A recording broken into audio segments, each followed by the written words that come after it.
It was unprovoked, but this is what Russian President Vladimir Putin unleashed on Ukraine as the sun came up this morning. A missile striking an industrial park in western Ukraine.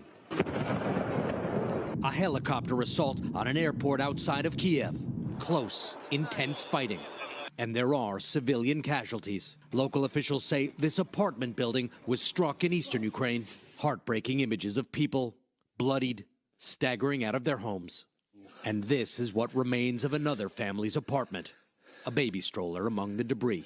Ukraine says it's destroyed some Russian tanks using American-supplied missiles, that this is a damaged Russian helicopter, and that it has captured some Russian soldiers. On day one, the army has been holding strong, but they're being pushed to the limit by Russia's full-scale invasion.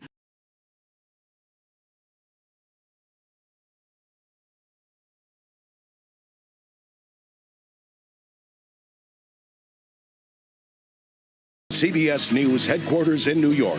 Here is Dan Rather.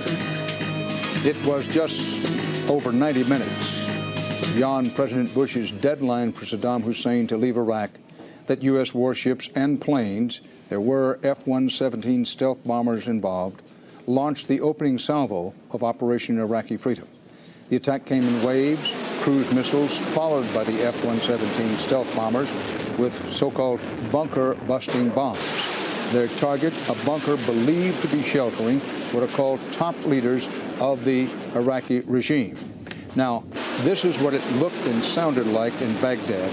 It was this short, and this is what happened.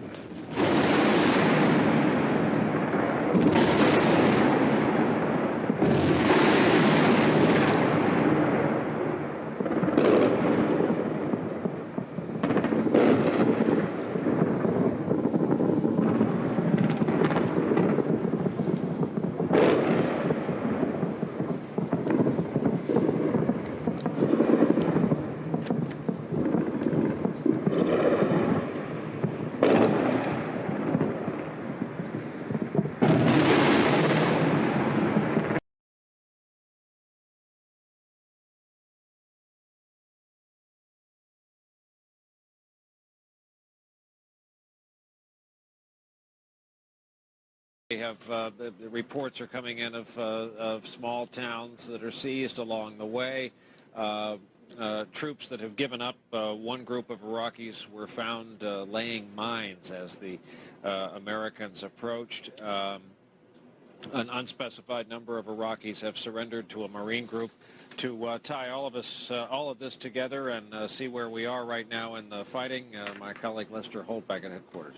Brian, thank you. The Kuwaiti news agency is reporting the border town of Qasr has been taken by U.S. troops. Let me refer you quickly to the map. I'll show you where it is. It lies just above, or perhaps even inside, the demilitarized zone that straddles Kuwait and Iraq. This was an area that probably until a few days ago was simply chain link fence. That area, again, that has reportedly been taken by U.S. forces right along the border as they begin their thrust into Iraq. Let's talk now about the explosions we saw in Baghdad just a short time ago. No specific word on the weapons used, but based on the reports and Peter Arnett and others that they heard the sound of low-flying jets, it's a pretty sure bet they were hearing cruise missiles. Those could have been either sea-launched, the Tomahawk version, which of course have already been launched in this war off of submarines and ships in the Red Sea and the Persian Gulf. They can fly about 690 miles. They're subsonic, but they fly very low and are generally very accurate. The other weapon that could have been used, another cruise missile, it's the air-launched cruise missile. Comes off the B-52, packs a bigger punch, but it too travels 700 miles. The B-52 never has to cross into enemy territory to strike its target. Now, let me refer you to another map of downtown Baghdad. We're going to show you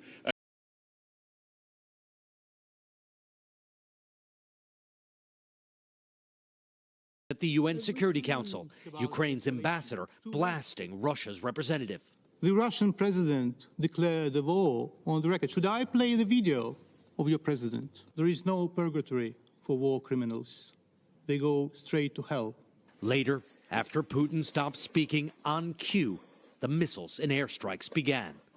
Russian tanks rolling across the border from Belarus in the north and Crimea in the south. For Ukrainians, the choice was to hide in deep Soviet-era subways built long ago to shelter Ukrainians from an American attack, or to run if they could get through the traffic heading out of Kiev, or to ride it out, stocking up on food and cash. How are you feeling? This is your mother.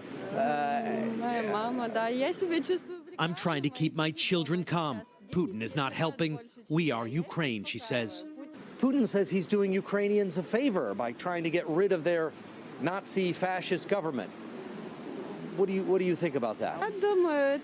He isn't protecting us, she says. Putin insists he's not trying to occupy Ukraine, but what can you tell from what you've been seeing about what might be the goal here?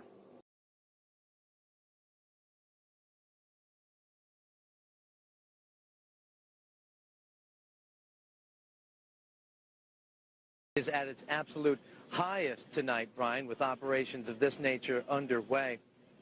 Whichever battle plan might be in effect right now, whether it's the incremental buildup that we've heard about or whether this is simply a prelude to the so-called shock and awe phase, the decisions are being made right here at U.S. Central Command. I got a chance to go inside the Joint Operations Center yesterday and take a look around. And basically what you have are soldiers, sailors, airmen, and Marines sitting behind computer screens, looking at maps on the wall, headphones on their heads, taking in all the communications and all the intelligence from the field and deciphering that information, filtering it, and then passing it along to General Tommy Franks, who is in his war room with his top military advisors.